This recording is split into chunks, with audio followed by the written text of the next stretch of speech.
11তম গ্রেডের বেতন সহ ৩ দাবিতে কর্মবিরতি পালন করছেন প্রাথমিকের সহকারী শিক্ষকরা। বন্ধ রয়েছে শ্রেণী কার্যক্রম। সকাল থেকে রাজশাহী, খুলনা, ময়মনসিংহ সহ বিভিন্ন জেলার সরকারি প্রাথমিক বিদ্যালয় খোলা থাকলেও ক্লাস নিচ্ছেন না শিক্ষকরা। তাদের দাবি, সহকারী শিক্ষকদের 11তম গ্রেডে বেতন নির্ধারণ, উচ্চতর গ্রেড প্রাপ্তির জটিলতা নিরসন এবং প্রধান শিক্ষক পদে শতভাগ পদোন্নতি দিতে হবে। দাবি আদায় না হওয়া পর্যন্ত সহকারী শিক্ষক সংগঠন ঐক্য পরিষদ এর ডাকে এই আন্দোলন চলবে বলে জানিয়েছেন সংগঠনটির নেতারা। এদিকে বিদ্যালয়ে শ্রেণী কার্যক্রম বন্ধ থাকায় ভোগান্তিতে শিক্ষার্থীরা। সকাল থেকে আমরা বসে আছি, ক্লাস হচ্ছে না। স্যাররা দ্রুত ক্লাসে আসুক, এটা হচ্ছে। আমার ছেলেকে পাঠিয়েছি লেখাপড়ার জন্য, যদি লেখাপড়া না করে তার ক্ষতি হয়ে যাবে। মাঠ পর্যায়ে যে করছে, ঢাকায় যে অনেক কিছু চলছে, কিন্তু কোনো কিছুতে কিছু হচ্ছে না পেরে বাধ্য হয়ে আমরা সব স্কুলে কর্মবিরতিটা করতে আমরা বাধ্য হচ্ছি। একজন শিক্ষক তৃতীয় শ্রেণীর কর্মচারী হবে, এটা আদৌ কাম্য নয়। বাচ্চারা যে সাফার করছে এটা আমরা চাই না। আমরা শ্রেণীকক্ষে ফিরে যেতে চাই, আমাদের দাবিগুলো পালন করে নিলে, মেনে নিলে। বিস্তারিত জানাতে এই মুহূর্তে খুলনায় আছেন সহকর্মী তানজিম আহমেদ ও সিলেট থেকে যুক্ত হচ্ছেন আমিনুল ইসলাম। সরাসরি প্রথমে যাচ্ছি তানজিমের কাছে। তানজিম, হাসি ঠাট্টার গান কবিতায় অলস সময় পার করছেন খুলনার প্রাথমিক বিদ্যালয়ের শিক্ষার্থীরা। অর্থাৎ শিক্ষকদের যে 3 দফা দাবিতে পূর্ণ দিবস কর্মবিরতি চলছে, এর ফলে শ্রেণীকক্ষগুলোতে আসলে কোনো শিক্ষক আসেননি।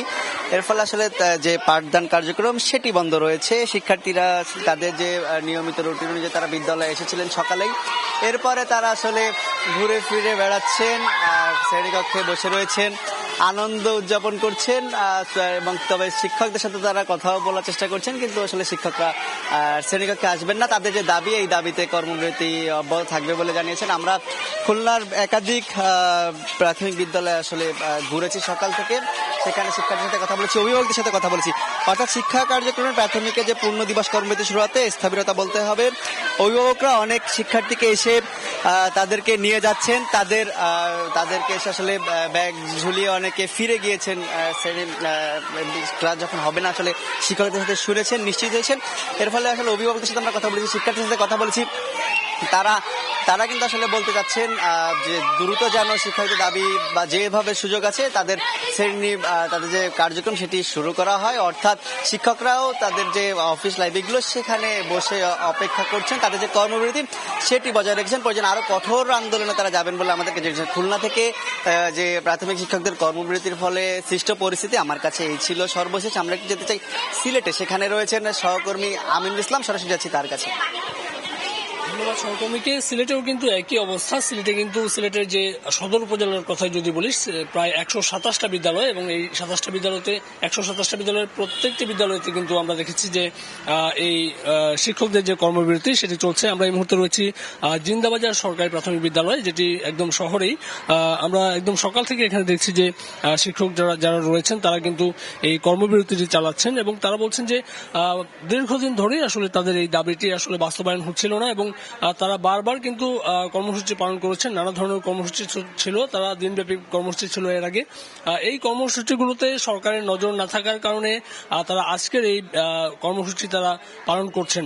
তো এই কর্মসূচি পালন করাতে শিক্ষকদের পাশাপাশি অভিভাবক যারা রয়েছেন তারা বলছেন যে শিক্ষকদের এই দীর্ঘদিনের দাবিটি বাস্তবায়ন হলে হয়তো এই যে পাঠ কার্যক্রম এখন ব্যাঘাত ঘটছে সেটি হতো না। এবং আমরা দেখেছি যে বিভিন্ন যে শ্রেণীকক্ষগুলো রয়েছে, শ্রেণীকক্ষগুলোতে যারা শিক্ষার্থী রয়েছে তারা কিন্তু পাঠ কার্যক্রমের বাইরে রয়েছে এই মুহূর্তে। তাদেরকে পাঠ কার্যক্রমে নিয়ে আসতে তাদের এই শিক্ষকদের যে দীর্ঘদিনের দাবিটি ছিল সেই দাবিটি বাস্তবায়নের ক্ষেত্রে সরকার আসলে পদক্ষেপ নেবে, সেটি আসলে শিক্ষকদের পাশাপাশি অভিভাবকদের দাবি। তো এই ছিল আসলে আমার কাছ থেকে সিলেটের যে বিদ্যালয়গুলোতে সরকার প্রাথমিক বিদ্যালয়ের শিক্ষকদের যে কর্মবিরতি সেটির শেষ খবর।